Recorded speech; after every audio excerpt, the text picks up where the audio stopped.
Bonjour, deuxième vidéo sur l'art. Donc on avait commencé par voir cette définition de l'art au sens réduit, au sens de beaux-arts. L'art serait défini comme la production humaine de beau, sachant que le beau n'est pas seulement artistique, il y a aussi le beau naturel. Mais donc l'art, ce serait la production par l'homme de beau, non pas naturel, mais humain, artistique. Avec cette question, de qu'est-ce que c'est que le beau? Parce que c'est bien beau de définir l'art par le beau, si on ne sait pas définir le beau, on est bien embêté. Avec cette idée, qui est, en vigueur, pendant l'Antiquité jusqu'au Moyen Âge, que le beau, c'est ce qui correspond à certains critères d'harmonie, de proportion. Il y a des critères objectifs du beau. Cette idée remise en question par Kant au XVIIIe siècle. Là, je mets une citation nouvelle qui n'était pas dans l'autre vidéo. Le beau est ce qui plaît universellement, sans concept. Donc, vous voyez, le beau est ce qui plaît universellement. Il y a cette idée que, pour Kant, le jugement quant au beau est universel, hein. C'est pas relatif à chacun. C'est différent du jugement quant à l'agréable qui, lui, est relatif à chacun. Simplement, il y a des gens qui sont capables de faire des jugements esthétiques universels corrects, d'autres non. Le beau est ce qui plaît universellement, sans concept parce qu'il n'y a pas un concept. Le concept, c'est ce qui définit à l'avance quelque chose. Par exemple, le concept de triangle, c'est polygone à 3 côtés. Et donc, pour savoir si quelque chose est un triangle, on voit si ça correspond au concept. Ça, donc, c'est un jugement déterminant. On a d'abord le concept, ensuite, par rapport aux éléments du concept, on peut décider si telle chose est un triangle ou est beau. Donc, on retient que pour Kant, il n'y a pas de concept de beau, il n'y a pas de critère objectif préexistant de beau, donc le jugement quant au beau n'est pas déterminant, c'est un jugement réfléchissant, c'est-à-dire il n'y a pas de concept préexistant, il n'y a pas de critère préexistant, mais c'est un jugement réfléchissant qui aboutit à un jugement universel, mais sans concept. Mais on avait dit que cette idée, était, battue en brèche par certains qui disent que non, il n'y a rien d'universel en matière de beau. Ce fameux jugement réfléchissant, que certains auraient la capacité de faire, n'est qu'un jugement relatif.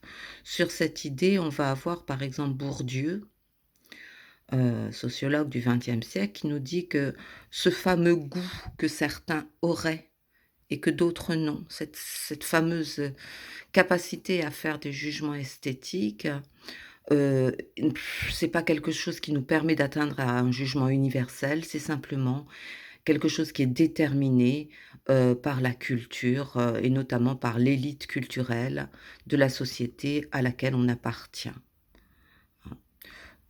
C'est, l'élite culturelle d'une certaine société qui décide ce qui va être considéré comme beau ou pas. Donc ce n'est pas universel, c'est relatif à une certaine culture. Donc Bourdieu va remettre en question, cette fameuse idée de Kant selon laquelle le jugement esthétique aboutit à des jugements universels, pour peu qu'on soit capable de faire ces jugements esthétiques, c'est-à-dire d'éprouver ce plaisir esthétique qui certes passe par les sens, hein, parce qu'il y a toujours du sensuel, du visuel, de l'auditif dans l'art. Ça passe par les sens, mais le plaisir esthétique ne concerne pas seulement les sens, comme l'agréable. Le plaisir esthétique est un plaisir aussi de l'esprit. Dans le plaisir esthétique, selon Kant, c'est une certaine harmonie de nos facultés qui est éprouvée. Notre sensibilité et en même temps notre esprit. C'est ça le plaisir esthétique, c'est un plaisir de l'esprit autant qu'un plaisir des sens, c'est les 2 à la fois et c'est un plaisir sans consommation, désintéressé. Mais donc Bourdieu va nous dire que ce fameux jugement réfléchissant qui aboutit, à un jugement quant au beau, ce n'est pas un jugement universel, mais c'est un jugement, qui est déterminé par l'élite culturelle d'une certaine société. Dans le même ordre d'idées, on va avoir, Marcel Duchamp. Marcel Duchamp, au départ, c'est un un dadaïste, hein, c'est les précurseurs des surréalistes, donc on est au début du XXe siècle.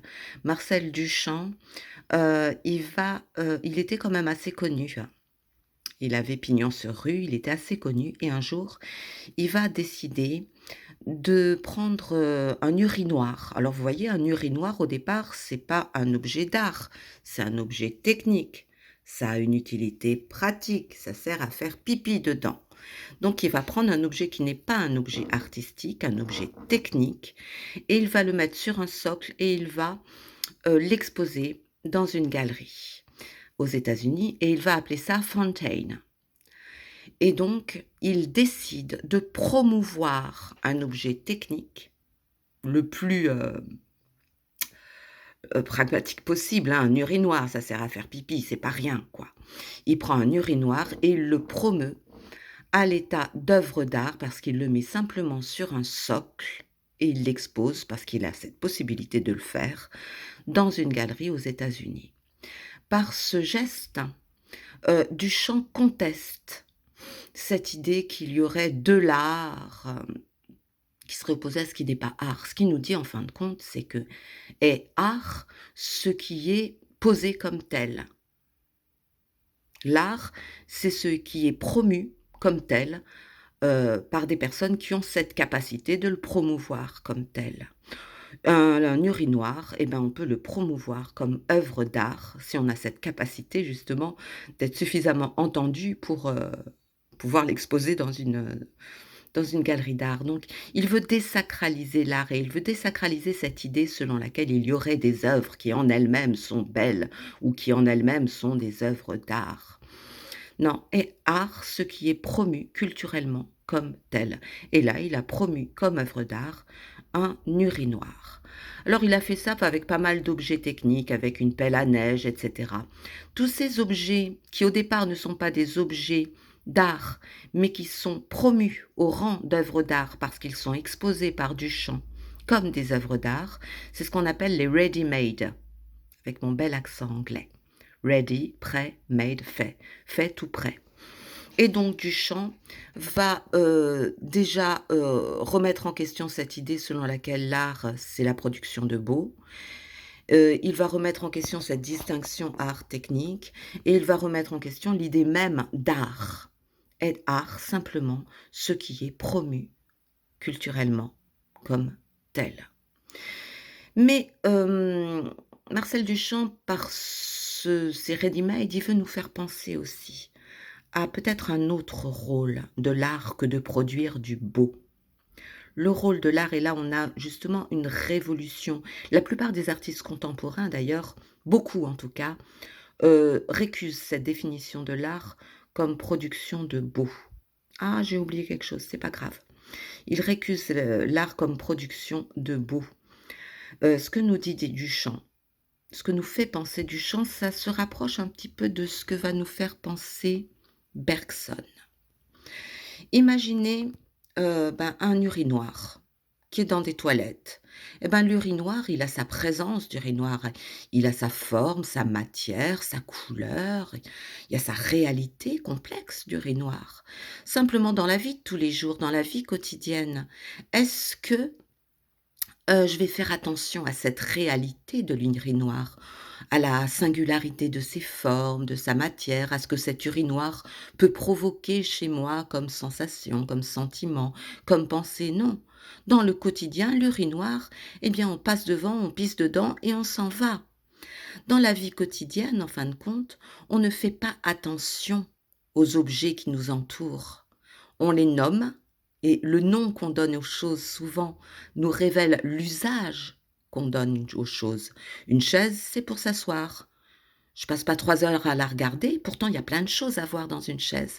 Mais non, je lui colle une étiquette dessus, chaise, une chaise c'est pour s'asseoir, je m'assois dessus, point barre, et je m'en vais. Un urinoir, je fais pipi dedans, point barre, et je m'en vais. Et ce que va nous dire Bergson, mais Marcel Duchamp nous fait penser la même chose, c'est que dans notre perception quotidienne du réel, d'une certaine manière, nous passons à côté du réel. Nous réduisons le réel à sa valeur d'usage.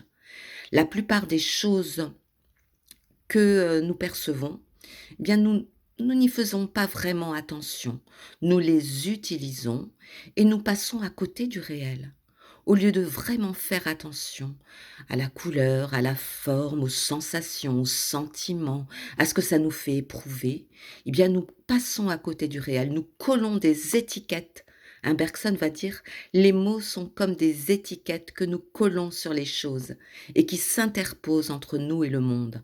Dans notre usage commun du monde, ben justement, c'est l'usage. On ne fait pas attention aux choses, on ne fait même pas attention vraiment à nous-mêmes. Comme il nous faut agir, notre perception des choses et de nous-mêmes se réduit à l'utilité, à notre action qu'on doit faire. Tandis que là, l'urinoir, d'ordinaire, je fais pas attention. Mais le même urinoir qui est sur un socle, dans une galerie, tout à coup, ce même urinoir, je vais le regarder autrement. Je vais prêter attention aux reflets. Ça va me poser des questions aussi. Le rôle de l'art aussi, c'est de me poser des questions, de me faire me poser des questions. Mais c'est quoi l'art? C'est quoi cette chose? Pourquoi est-ce que l'artiste a fait ça?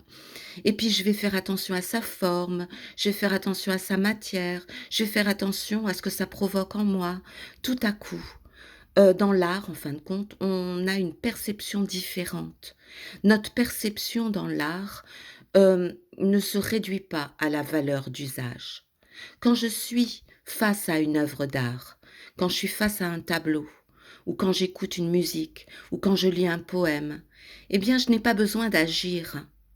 Et donc là, je peux prendre le temps et je peux prendre aussi de la disponibilité pour écouter ce que ça me fait, pour regarder vraiment la présence de ce tableau, de cette musique, pour faire attention aussi à ma propre présence au monde. Le rôle de l'art pour Bergson, mais Duchamp le montre aussi dans cet urinoir, le rôle de l'art, c'est de nous interroger. Le rôle de l'art, c'est surtout, nous dit Bergson, de nous permettre d'être enfin en contact avec le réel dans sa complexité, dans sa singularité, et d'être aussi en contact avec nous-mêmes, avec nos sentiments, avec nos émotions, avec nos interrogations. Dans la vie de tous les jours, on passe à côté de nous-mêmes, on passe à côté du monde, on agit, c'est bien utile d'agir, mais du coup, on simplifie le monde à sa valeur d'usage. Et le rôle de l'art, ce serait de faire une sorte de révolution dans notre perception qui s'élargit, notre perception qui ne se réduit pas simplement à l'utile. On a vu justement que la technique au sens réduit, c'est viser l'utile. Mais peut-être que l'homme est cet être qui ne peut pas se contenter d'avoir un rapport d'utilité au monde. Eh bien, l'art nous permet justement d'avoir un rapport au monde qui ne le réduit pas à son utilité. Donc l'art ne vise pas tant le beau, ou même justement peut-être que quand on sent le beau, c'est qu'on sent que le monde a une dimension bien plus vaste que son utilité. C'est peut-être ça aussi le beau. Quand on sent que quelque chose en dehors de son utilité a une présence qui provoque en nous quelque chose. Mais l'essentiel, c'est surtout que l'art, eh bien, va nous libérer de notre perception stéréotypée du monde. Elle élargit notre perception du réel. Voilà, avant de continuer ces autres rôles de l'art, je reprends sur cette définition donc du XVIe siècle selon laquelle l'art serait la production humaine de beau. Mais cette définition, outre le fait que le beau, on ne peut pas le définir, donc c'est une définition qui pose problème, mais elle est insuffisante. Il ne peut pas suffire de créer du beau pour être un artiste. Dans ce cas-là, le copiste, le bon copiste, eh bien, serait un artiste. Or non, on considère généralement que celui qui copie, même extrêmement bien, celui qui copie, par exemple, un tableau de Renoir ou un tableau de Léonard de Vinci n'est pas un artiste. C'est un bon technicien. Pourtant, il produit du beau. Puisqu'il a reproduit du beau, il a produit du beau. Mais justement, il y a cette idée, même si je pense que l'art est production du beau, que cette définition n'est pas suffisante. Le rôle de l'art, c'est de créer du nouveau, c'est d'innover. C'est pour ça qu'on va distinguer le copiste, qui est certes un bon technicien, du génie artistique, qui est le véritable artiste, qui crée du nouveau, qui crée quelque chose que personne jusque-là n'avait produit. Et là, on va faire une distinction très nette entre l'art et la technique. Dans la technique, dès le départ, j'ai un but bien déterminé. Par exemple, mon but que je pose devant moi, c'est de produire un bureau où je pourrais écrire avec 2 tiroirs pour ranger mes affaires et des petites roulettes pour que je puisse déplacer le bureau. Dans la technique, j'ai un but bien déterminé à l'avance et pour aboutir à ce but, je réfléchis, je fais un usage conscient de mon intelligence et je mets un point des procédés bien établis à l'avance pour aboutir à mon but. Et donc, une fois que ces procédés sont bien codifiés, eh bien, les autres techniciens vont pouvoir appliquer ces règles, ces procédés pour aboutir au même but.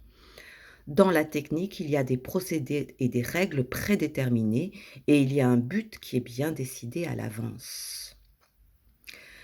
Tandis que dans l'art, eh bien, vu que l'art suppose la création de nouveau, eh bien, certes, l'artiste doit posséder certaines techniques. Par exemple, l'artiste peintre, il doit avoir des compétences techniques, savoir bien faire le clair-obscur, la technique des couleurs, comment je mélange mes couleurs, comment je mets de l'huile dans ma peinture. En musique, il y a aussi toute la technique musicale, il y a la technique aussi. L'artiste, quoique maintenant dans l'art contemporain et même on a vu pour Duchamp, est-ce que Duchamp pour faire ses ready-made a besoin de technique? Non. Mais enfin, généralement on considère que l'artiste a besoin de maîtriser des techniques picturales, des techniques musicales, il y a une maîtrise de techniques nécessaire à l'artiste. Mais ces techniques ne sont jamais suffisantes. Sinon, je ne suis pas un artiste, je suis un technicien. J'ai du talent, mais je n'ai pas du génie. Il y a cette idée que pour être un artiste, il ne faut pas se contenter, et on ne peut pas se contenter d'utiliser des règles prédéterminées, même si pour utiliser ces règles prédéterminées, il faut du talent, il faut de l'habileté. L'artiste, c'est celui qui est capable de créer du nouveau. Et cela, ça suppose ce que Kant va appeler le génie. Le génie, nous dit Kant, c'est, la nature qui donne des règles à l'art. Les règles ne sont pas prédéterminées. Il ne suffit pas d'appliquer des règles, des techniques pour être un artiste. Il faut avoir en soi quelque chose qui est inné, quelque chose qui est naturel, qui est comme la nature en moi qui crée. Cette force créatrice de la nature s'exprime en moi pour créer du nouveau. Donc, même si je considère que le but de l'art, c'est créer du beau, cette définition ne suffit pas. Le but de l'art, c'est d'innover, de mettre au monde ce que personne d'autre avant moi n'avait mis au monde. Et c'est pourquoi, dans l'art, certes, il faut maîtriser des techniques, mais les techniques ne suffisent pas. Il faut avoir cette capacité de voir ce que personne ne voit, de créer ce que personne ne crée, de produire du nouveau.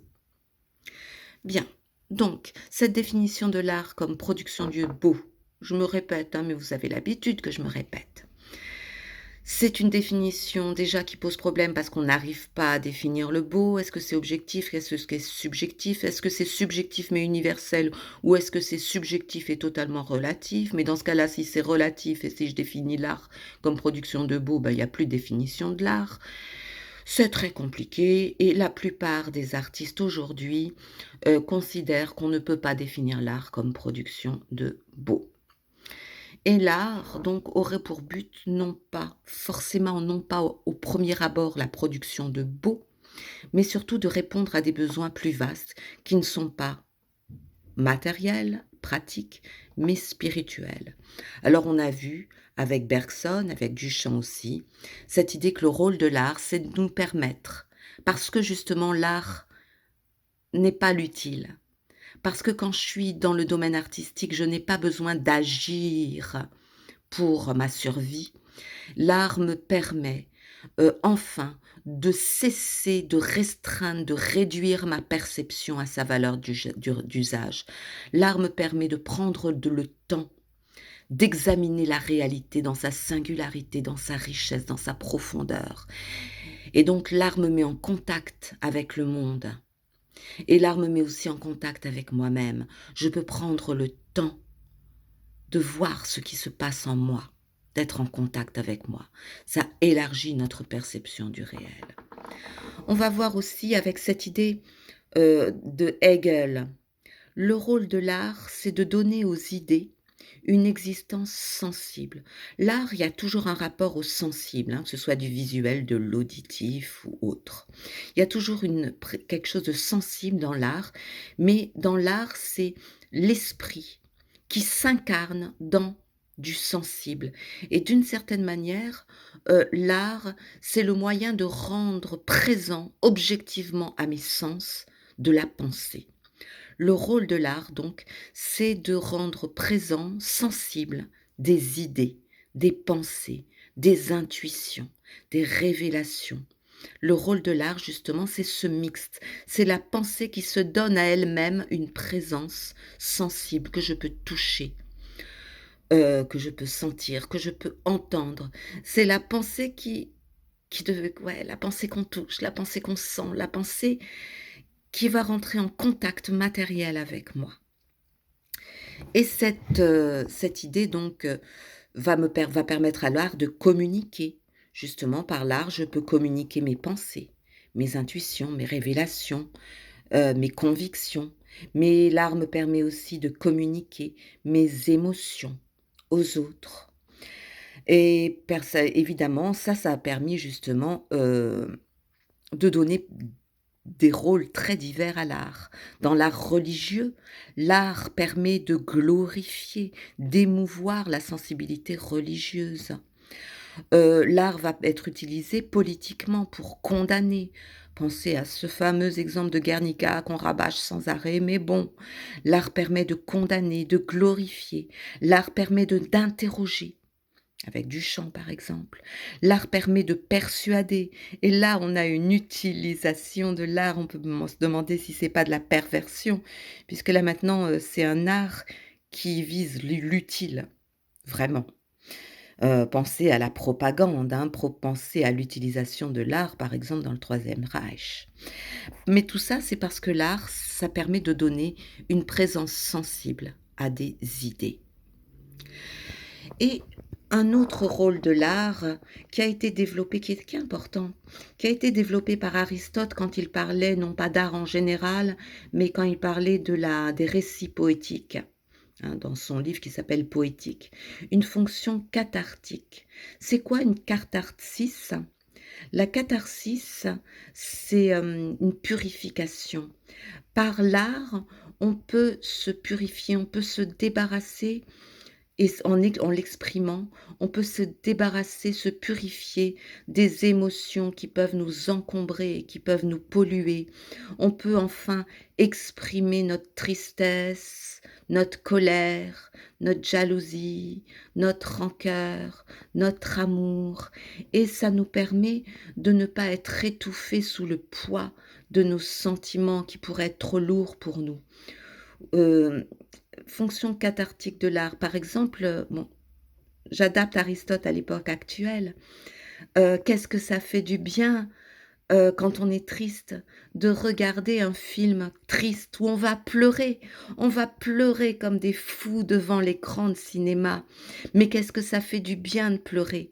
Parce que justement, là, on peut se permettre de pleurer. On est face à l'écran, personne ne nous voit, ou presque. On n'a pas besoin d'agir.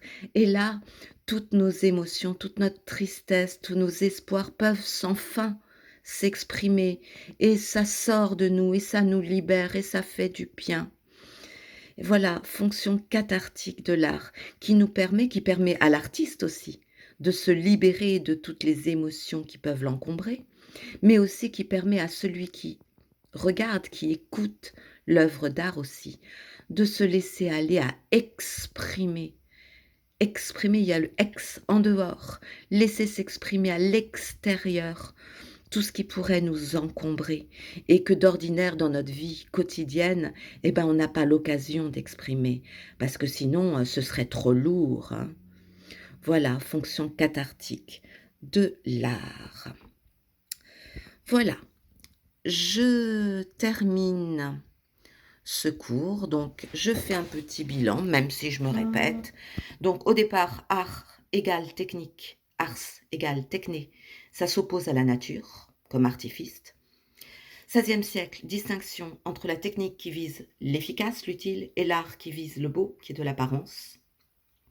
La technique qui répond à des besoins pratiques, l'art qui répond à des besoins spirituels, mais notamment à ce besoin de beau. Définition de l'art comme production du beau qui pose problème parce que le beau est difficilement définissable. En plus, l'art n'est pas seulement la production du beau, mais c'est la production de nouveau. Et les artistes contemporains, pour la plupart, refusent de dire que le beau est le but premier de l'art. Le beau est une conséquence d'autres buts. L'art a des buts plus vastes. Il tente à répondre à des besoins spirituels, besoin d'élargir notre perception du réel, besoin d'exprimer des pensées, des idées, des émotions, qui nous permet de communiquer entre nous, communiquer des pensées, communiquer des émotions, qui permet de glorifier, condamner, interroger, persuader. Et voilà. Je referai un petit cours sur la technique, quoique on a vu l'essentiel quand j'ai fait le cours sur le travail. Je vous souhaite une bonne fin de journée et à la prochaine.